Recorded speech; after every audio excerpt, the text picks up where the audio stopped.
The motto there of U.S. forces in Korea, ready to fight tonight, as the North Koreans are escalating the war of words with the United States after President Trump returns the regime to the list of state sponsors of terrorism. The North Korean ruler reportedly calling the move a, quote, serious provocation equivalent to a declaration of war. Today, the United States is designating North Korea as a state sponsor of terrorism.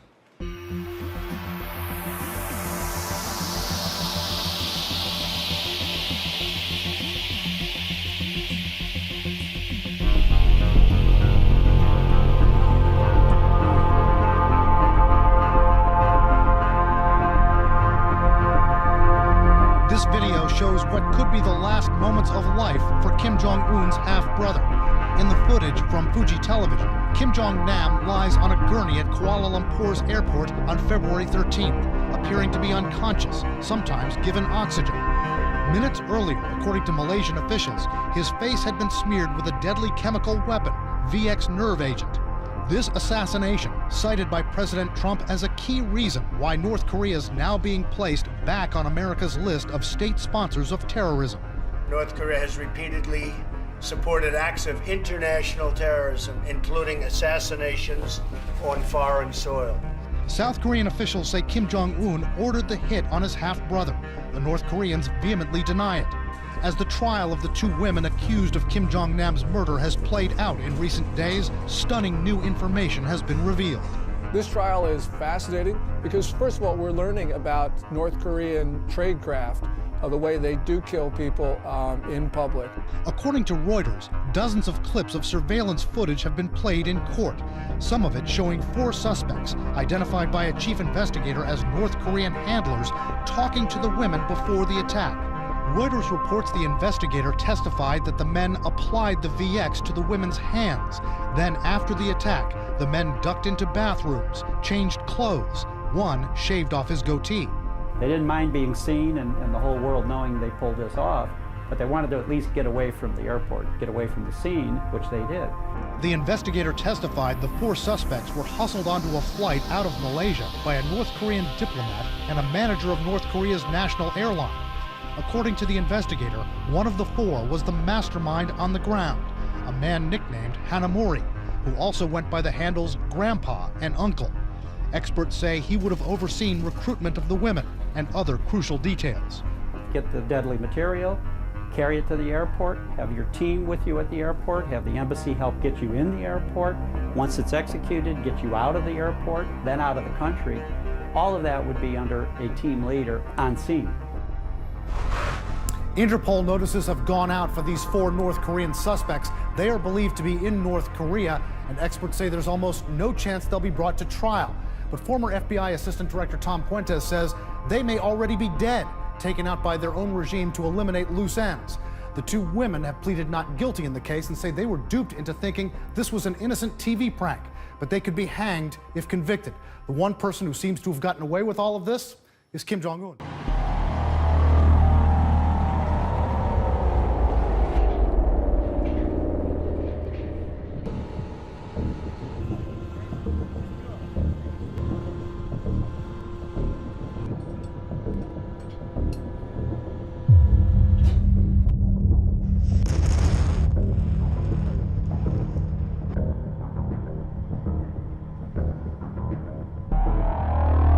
Russia's foreign minister has accused the United States of militarizing the Asia-Pacific region, pumping missile defense systems into South Korea and Japan in response to the threats posed by North Korea.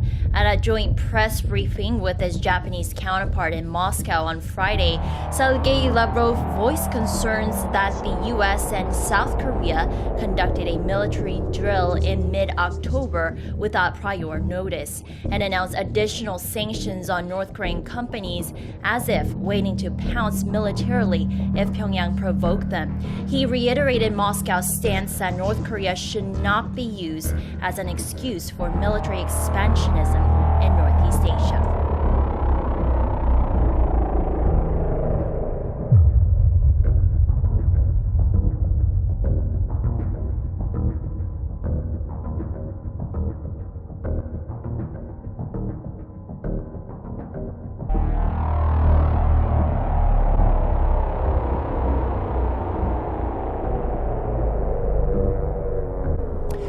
has emerged that North Korea reached out for a dialogue with the United Nations 2 months ago.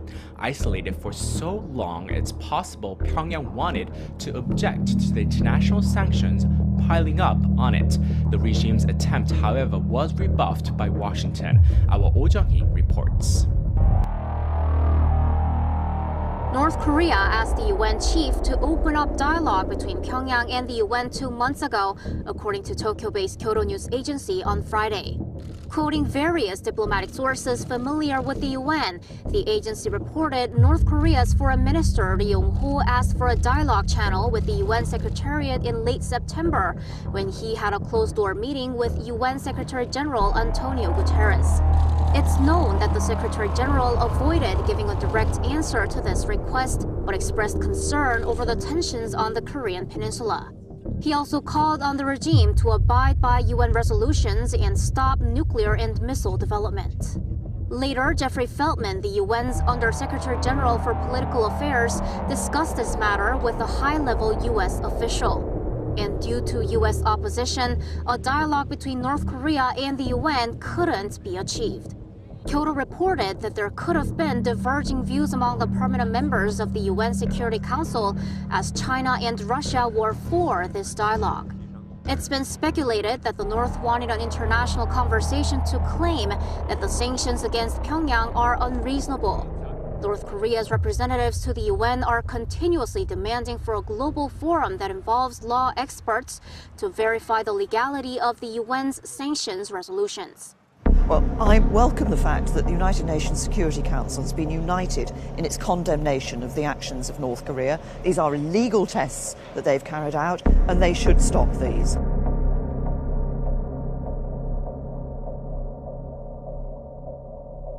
What I want to do is work with our international partners, and I will have obviously the opportunity here in Japan to talk to Prime Minister Abe about these tests that North Korea have been carrying out and how we can work together and with others internationally to put pressure on North Korea to stop. And crucial along with that is, of course, the role of China. I believe that China should be using its leverage with North Korea to ensure that North Korea stops these illegal tests. There are a number of issues that China could look at. Obviously, there's been some discussion of further sanctions in the international community. I think we should remember, as I'm here in Japan today, that this was a missile that went over Japanese land. So that would have been of real concern to the Japanese people. We need to work together internationally to stop North Korea from carrying out these illegal tests.